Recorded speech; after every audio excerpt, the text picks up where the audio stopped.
Good morning, School of Light. For those who are just tuning in, School of Light is a nonprofit correspondence Bible study course system that you just request it. It's never cost you a penny. We send you the prepaid, stamped, pre-addressed envelopes for your answers that you return to us. We put them in a file. Once you complete um, your series, we send you a certificate of completion, and those toward the higher type of classes actually can lead toward college credit if that's something you're looking for. The main thing is that you get God's word in your heart and your mind. We're in Numbers chapter 10, silver trumpets. Let's hop right to it. The Lord said to Moses, "Make 2 trumpets of hammered silver and use them for calling the community together and for having the camp set out. When both are sounded, the whole community is to assemble before you at the entrance to the tent of meeting. If only one is sounded, the leaders, the heads of the clans of Israel, are to assemble before you. When a trumpet blast is sounded, the tribes camping on the east are to set out at the sounding of the second blast. The camps on the south are to set out. The blast would be the signal for setting out. To gather the assembly, blow the trumpets, but not with the same signal. The sons of Aaron, the priests, are to blow the trumpets. This is to be a lasting ordinance for you and for the generations to come.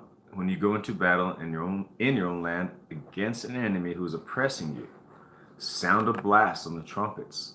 Then you will be remembered by the Lord your God and rescued from your enemies. Also, at times of rejoicing, your appointed feasts and new moon festivals, you are to sound the trumpets over your burnt offerings and fellowship offerings, and they will be a memorial for you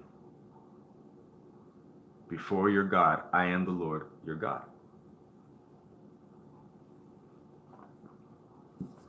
So I'm going to take a small break here. And I noticed there where he says, when you go into battle in your own land against an enemy who is oppressing you, sound a blast on the trumpets. And I looked at that and I thought, I wonder if that's a little hint for a spiritual warfare strategy. And what do I mean by that? Say you're in your own land, you're in your own your own you're not infringing on other people, right? You're just doing your life. But there's an enemy who comes against you and oppresses you. Well, sounding the trumpet, sounding the blast on the trumpet, I'm not sure. Maybe it has something to do with praising. It does have something to do with like offering, because you do it over an offering, right? He says, well, in that particular case, you don't do it over an offering, you just sound it. But later it says, you are to sound the trumpets over your burnt offerings and fellowship offerings. And the burnt offering, I guess, would, in my mind, I see burnt smoke is supposed to represent prayer. And fellowship offerings, I see gathering together, like a church or even at your home with other fellow believers. And they will be a memorial for you before your God. I am the Lord, your God. So it's possible that could be a spiritual warfare strategy, is if you're just living in your space and an enemy comes against you to oppress you. That could be family, it could be work. What else could it be? Usually family or professional. It could be whatever. Verse 11 in Numbers 10. On the 20th day of the second month of the second year, the cloud lifted from above the tabernacle of the testimony. Then the Israelites set out from the desert of Sinai and traveled from place to place until the cloud came to rest in the desert of Paran. They set out this first time at the Lord's command through Moses. The divisions of the camp of Judah went first under their standard. Nation, son of Amminadab, was in command. Nathaniel, son of Zuar, was over the division of the tribe of Issachar, and Eliab, son of Helon, was over the division of the tribe of Zebulun. Then the tabernacle was taken down, and the Gershonites and the Merarites who carried it set out. The divisions of the camp of Reuben went next under their standard. Elizur, son of Shedurah, was in command. Shelemiel, son of Jurishadai, was over the division of the tribe of Simeon, and Eliasaph, son of Deuel, was over the division of the tribe of Gad. when the Kohathites set out carrying the holy things, the tabernacle was to be set up before they arrived. The divisions of the camp of Ephraim went next under their standard.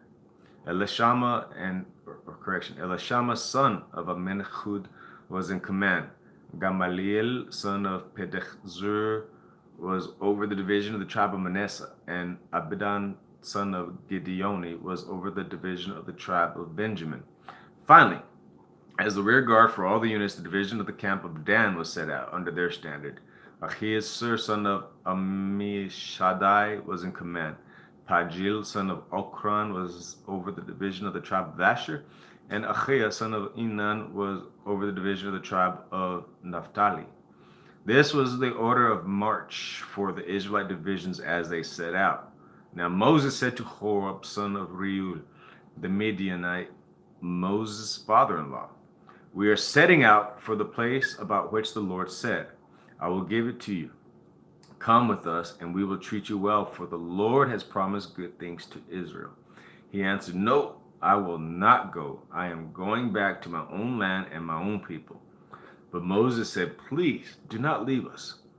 You know where we should camp in the desert, and you can be our eyes. If you come with us, we will share with you whatever good things the Lord gives us."